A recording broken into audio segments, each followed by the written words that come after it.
Јас сметам дека ова сценарио со уметност, во случајот во форма на филм, е многу добар пристап за да се пренесат тие пораки, бидејќи не е наметливо. Никој тука не доаѓа за да биде научен за нешто, туку да види и самиот тој да процени дали нешто е добро или не е добро. И евентуално, што многу често се случува, да излезе крајно инспирирано таа приказна и можеби со нови видици за тоа што го прават другите луѓе, тоа што може тој самиот да го направи во неговото општество.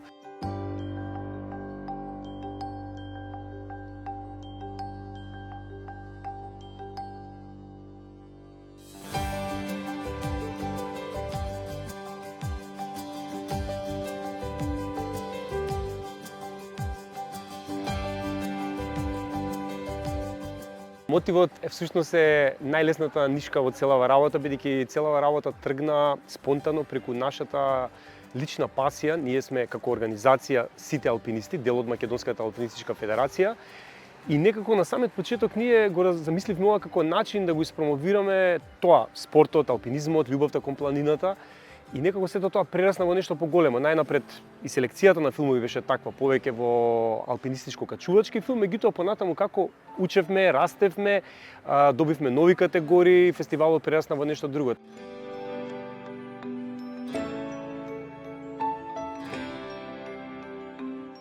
Во вторник почнуваме со 3 теми на Македонското еколошко друштво. Среда продолжуваме со една панел дискусија каде што гости ќе бидат членови на Националниот парк Галичица и алпинистички клуб Патагонија од Охрид. Четврток имаме вечер посветена на еден наш пријател кој што беше голем пријател на фестивалот низ годините, познат во аудор заедницата као многу голем промотор на велосипедизмот како култура, но и голем влюбеник во Македонија.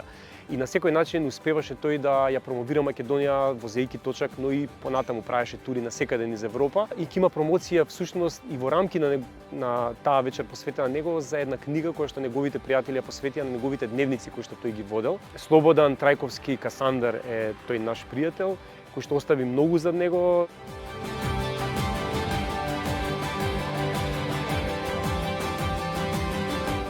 Има една интересна ситуација на ЕКО каде што покрај самиот филм се среќава еден друг, малце спортски акцент, сега веќе во голема мера тоа е и акцентот за екологија, истражувачки, значи публиката е малку поразлична, можеби секогаш љубопитна да дознае повеќе и особено поради тоа што се мешаат луѓе што некои доаѓаат и само за форматот филм, некои доаѓаат и за приказната што е вклучена, макар и кога филмот не е совршено направен.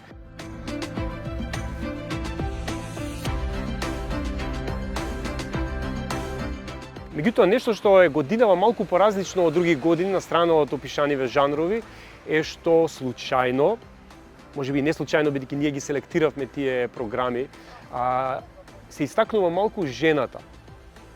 Имаме многу филмови со жени алпинистки, жени авантуристки, жени истражувачи.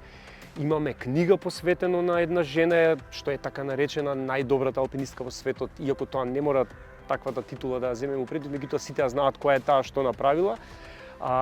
Имаме презентација од женската репрезентација на словенечките алпинисти, кои што годинава беа наградени со златен цепин.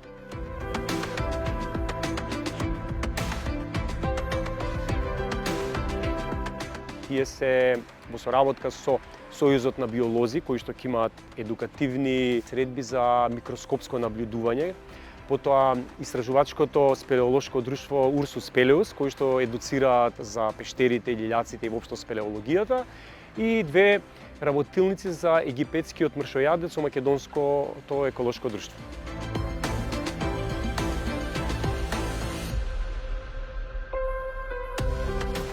Првата книга што која промовираме во понеделник на отварањето е книгата за Ванда Руткевич, приказна за силата на животот и на смртта.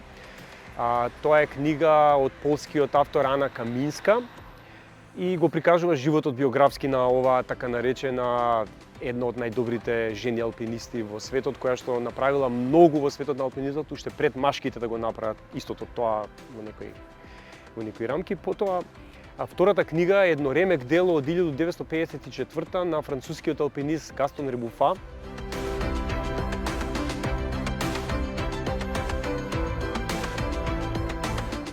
да дојдат, да уживаат во филмовите.